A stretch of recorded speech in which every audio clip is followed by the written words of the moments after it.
भोग विलास भोग भोग के अब मेरा मन भाग रहा है।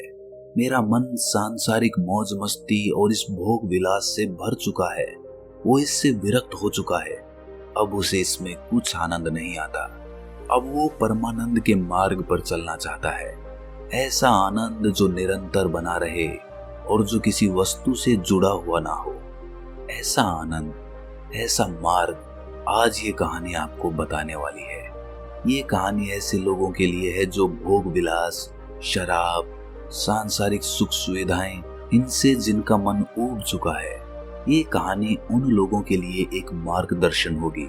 इस कहानी को ध्यान से सुनने के बाद आपको पंचशील मार्ग के बारे में पता चलेगा, जिस पर चलकर और निरंतर ध्यान साधना करके एक आदमी परमानंद की अवस्था को प्राप्त हो सकता है। इससे पहले कि आप इस कहानी में खो जाएं, इस चैनल को सब्सक्राइब जरूर कर लें। तो चलिए कहानी शुरू करते हैं। बुद्ध का रोज का नियम था कि वो सुबह सुबह उठकर ध्यान साधना करते थे। उसके बाद वन के वृक्षों के बीच भ्रमण करते समय चलित ध्यान करते थे। एक दिन जब वो भ्रमण कर रहे थे तो उन्होंने एक बहुत ही सुंदर आदमी को देखा जो बहुत ही सुंदर वेशभूषा धारण किए हुए था और सुबह के धुंधलके में चला जा रहा था। बुद्ध वहीं पर एक चट्टान पर बैठ गए। उस युवक की उम्र कोई 27-28 वर्ष की थी। वो युवक चट्टान के पास से गुजरा, लेकिन उसे बुद्ध की उपस्थिति का कोई ज्ञान नहीं हुआ। वो अपने आप से ही बड़बड़ाता जा रहा था कि सब कुछ बेकार है, कुछ अच्छा नहीं है दुनिया में। ये सुनकर बुद्ध बोले कि क्या अच्छा नहीं है, क्या बेकार है। वो युवक चलते चलते अचानक रुक गया। बुद्ध का स्वर स्पष्ट और शीतलतापूर्ण था। उस युवक ने देखा कि बुद्ध वहां पर बहुत ही शांत मुद्रा में बैठे हुए हैं। उस युवक ने अपने जूते उतारे और बुद्ध के सामने भक्ति भाव से नमन किया। बुद्ध ने फिर पूछा, क्या अच्छा नहीं है और क्या बेकार है जो तुम बोलते जा रहे थे। युवक ने अपना परिचय देते हुए कहा कि मेरा नाम यश है और मैं वाराणसी के एक सबसे धनी और सम्मानित आदमी का पुत्र हूँ। मैंने अभी तक शान और शौकत और आमोद प्रमोद का ही जीवन व्यतीत किया है। मेरे माता पिता ने मेरी हर इच्छा पूरी की, हर मौज मस्ती के साधन जुटाए। मेरे पास बहुत संपत्ति रही है, हीरे जवाहरात, शराब, नर्तकियां, आमोद समारोह और दावतें, सभी में जिया हूँ। इसके बाद वो युवक कहता है कि इस आमोद प्रमोद के जीवन में मुझे बहुत घुटन अनुभव होती है और इन सब चीजों से मुझे कोई संतुष्टि नहीं मिलती। मैं एक ऐसे आदमी के समान हो गया हूँ जिसे बिना खिड़की के कमरे में बंद कर दिया गया हो और वो ताजी हवा, सादगी भरे संतोषपूर्ण जीवन के लिए छटपटा रहा हो। पिछली रात यश के कुछ मित्र इकट्ठे हुए थे। उन्होंने बहुत बढ़िया बढ़िया खाना खाया, खूब मदिरा पी, संगीत सुना और सुंदर सुंदर नर्तकियों का नृत्य देखा। रात में जब यश की नींद टूटी तो उसने अपने मित्रों और उन नर्तकियों को नींद में बेहोश पड़े देखा। उस पल उसके मन में आया कि वो इस प्रकार के जीवन को और अधिक नहीं जी सकता। उसने अपना दुशाला ओढ़ा, जूते पहने और बाहर के द्वार से निकल पड़ा। उसे पता नहीं था कि उसे कहाँ जाना है। तमाम रात वो ऐसे ही बिना किसी लक्ष्य के इधर से उधर घूमता रहा और संयोग से वो बुद्ध के पास पहुंच गया। अब तक दिन चढ़ गया था और वो बुद्ध के सामने बैठा हुआ था। बुद्ध ने उसे समझाते हुए कहा कि ये जीवन तो आदि व्याधियों से भरा हुआ है, किंतु यश, इस जीवन में बहुत ही आनंद है। काम भोग और विषय वासना में लिप्त होने से शरीर और चित्त दोनों ही बीमार हो जाते हैं। यदि कामनाओं को त्याग कर तुम सादगी और पूर्णता के साथ जीवन व्यतीत करो तो तुम जीवन के असली आनंद का अनुभव कर सकते हो। यश, तुम अपने चारों ओर दृष्टि फैलाओ। सामने खड़े तुम हरे हरे पेड़ देख रहे हो, क्या ये सुंदर नहीं है? चंद्रमा, तालाब, पर्वत, सूर्य का प्रकाश, चिड़ियों का गान, झरनों के गिरने की मधुर ध्वनि, ये सब सृष्टि का ऐसा प्रसार है जो हमें अनंत आनंद प्रदान कर सकता है। इनसे हमें जो आनंद प्राप्त होता है उससे हमारा चित्त और शरीर दोनों ही स्वस्थ होते हैं। अपनी आंखें बंद करो और गहरी सांस लेकर श्वास को बाहर निकालो। ये सांसों की क्रिया कुछ बार दोहराओ। अब आंखें खोलो। अब क्या दिखाई देता है? वृक्ष, आकाश और सूर्य की किरणें। तुम्हारे अपने ही दोनों नेत्र अद्भुत हैं।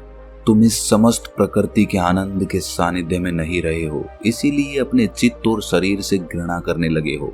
कुछ लोग तो अपने चित्त और शरीर से इतने घृणा कर उठते हैं कि आत्महत्या तक करना चाहते हैं। उन्हें जीवन में कष्ट ही कष्ट दिखाई देते हैं, किंतु सृष्टि की ये प्रकृति कष्टदायी नहीं है।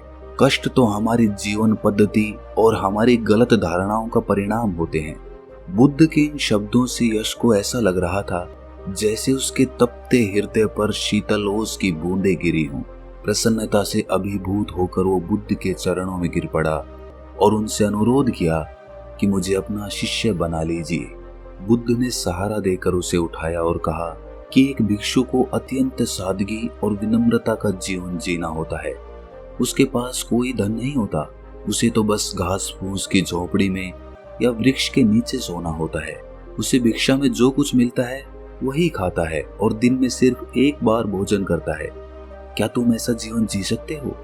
यश ने कहा कि जी गुरुदेव, मैं ऐसा जीवन व्यतीत करके बहुत प्रसन्न होऊंगा।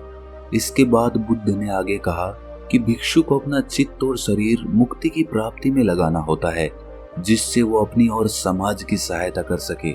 लोगों को कष्ट से मुक्ति दिलाने में सहायक होने की दिशा में ही उसके सारे प्रयास केंद्रित होते हैं। क्या तुम ऐसा करने का वचन देते हो? यश ने कहा कि जी गुरुदेव, मैं ऐसे मार्ग का अनुसरण करने का वचन देता हूँ। इधर यश बुद्ध का शिष्य बनने को तैयार हो रहा था और उधर उसी दिन तीसरे पहर यश का पिता उसे खोजता हुआ वहां पर पहुंच गया। जब सवेरे सवेरे यश के पिता को पता चला कि वो यहाँ पर नहीं है, तभी से उनका पूरा परिवार उन्हें बहुत जोरों से खोज रहा था। एक नौकर यश के पद चिन्हों के अनुसार चलते चलते वहां पर पहुंच गया था। यहाँ पर उसने एक बड़ी सी चट्टान के पास छोड़े हुए उसके स्वर्ण जटित जूते देखे। पूछताछ करने पर उन्हें पता चला कि यश कुछ भिक्षुओं के साथ रह रहा है। उसने जल्दी से वापस जाकर यश के पिता को सारी बात बता दी। जब यश के पिता वहां पर पहुंचे तो बुद्ध बहुत ही सौम्य मुद्रा में एक चट्टान पर बैठे हुए थे। उसने हाथ जोड़कर आदरपूर्वक कहा कि आदरणीय सन्यासी, क्या आपने मेरे पुत्र यश को देखा है? बुद्ध ने पास की ही चट्टान की ओर संकेत किया और यश के पिता को उस पर बैठने के लिए कहा। उन्होंने कहा कि यश यहीं कुटिया में है और शीघ्र ही बाहर आएगा। बुद्ध ने बताया कि आज प्रातःकाल क्या क्या हुआ था। यश के पिता बुद्ध को सुनते रहे। बुद्ध ने यश के आंतरिक विचारों और आकांक्षाओं के विषय में उसके पिता को समझाया। उन्होंने कहा, यश समझदार और भावनापूर्ण युवक है। उसने अपने हृदय की मुक्ति का मार्ग पा लिया है। अब उसे श्रद्धा, शांति और आनंद प्राप्त हो गए हैं। कृपया करके उसके इस कृत्य पर प्रसन्न होइए। बुद्ध की बातें सुनकर यश के पिता को एक आनंद की प्राप्ति हो रही थी। उसके मन पर से बोझ हल्का होता जा रहा था। बुद्ध की आनंदपूर्ण बातें सुनकर यश के पिता ने कहा कि मुझे भी आप अपने शिष्य के रूप में स्वीकार कर लीजिए। और ये कहते हुए यश के पिता बुद्ध के चरणों में गिर पड़े। जब बुद्ध यश के पिता को उठा रहे थे, तभी यश भी वहां पर पहुंच गया। वो भिक्षुओं के कपड़े पहने हुए था और उसका सर मुंडा हुआ था। यश एक अद्भुत आनंद के साथ मुस्कुराया और उसके बाद उसने हाथ जोड़कर अपने पिता को नमन किया। उसका मुखमंडल जगमगा रहा था। उसके पिता ने उसे कभी भी इतनी प्रसन्न मुद्रा में नहीं देखा था। यश के पिता ने अपने पुत्र को नमन किया और कहा कि घर पर तुम्हारी माताजी तुम्हारे लिए बहुत चिंतित है। यश ने उत्तर दिया कि उनकी चिंताएं दूर करने के लिए मैं उनसे भेंट करने अवश्य आऊंगा, लेकिन मैंने गुरुदेव बुद्ध का अनुसरण करने और समस्त प्राणियों की सेवा में जीवन बिताने का वचन दिया है। यश के पिता ने बुद्ध की ओर मुड़कर कहा कि आचार्यवर, कृपया मुझे कल अपने आवास पर आपको तथा आपके भिक्षुओं को भोजन पर आमंत्रित करने की अनुमति दीजिए। यदि आप आत्म जागृति के मार्ग के विषय में हमें कुछ शिक्षा देंगे तो हम सबको भी मुक्ति का मार्ग स्पष्ट हो जाएगा। इस पर बुद्ध ने सर हिलाकर अपनी स्वीकृति दे दी। अगले दिन बुद्ध और उनके 6 भिक्षुओं ने यश के माता पिता के यहाँ भोजन ग्रहण किया। अपने पुत्र को सुरक्षित और आनंदित देखकर यश की माँ इतनी पुलकित हुई कि उनकी आंखों से आंसुओं की धाराएं बहने लगी। बुद्ध और उनके भिक्षुओं को गद्दीदार कुर्सियों पर बिठाया गया। यश की माताजी ने स्वयं ही भोजन परोसा। जब भिक्षु मौन भाव से भोजन कर रहे थे तो कोई कुछ भी नहीं बोला। घर के नौकर चाकर तक चुप रहे।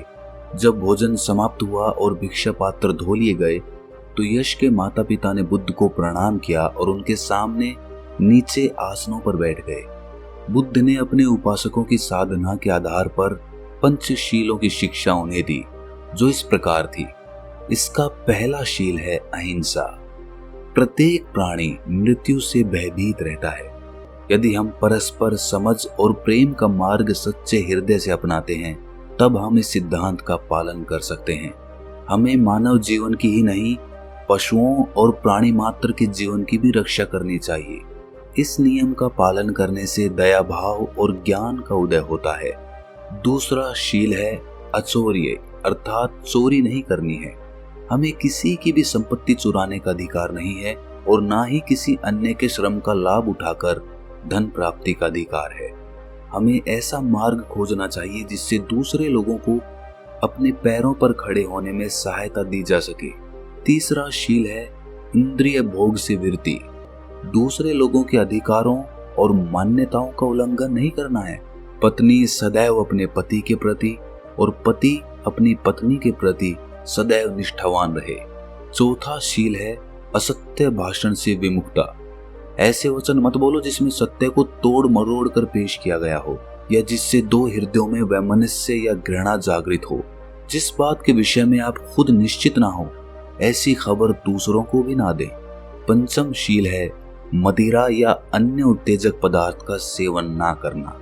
यदि आप इन पंच शीलों की भावना के अनुसार जीवन बिताएंगे, तो इसमें ना केवल आप स्वयं कष्टों से बचेंगे, वरन अपने परिवार और अपने मित्रों को भी बचाएंगे। आप पाएंगे कि जीवन में प्रसन्नता ना जाने कितनी गुना बढ़ गई है। बुद्ध की देशना सुनने पर यश की माता को प्रतीत हुआ जैसे उसके हृदय में आनंद का द्वार खुल गया हो। उसे ये जानकर बहुत प्रसन्नता हुई कि उसके पति को बुद्ध ने उपासक बनाना स्वीकार कर लिया है।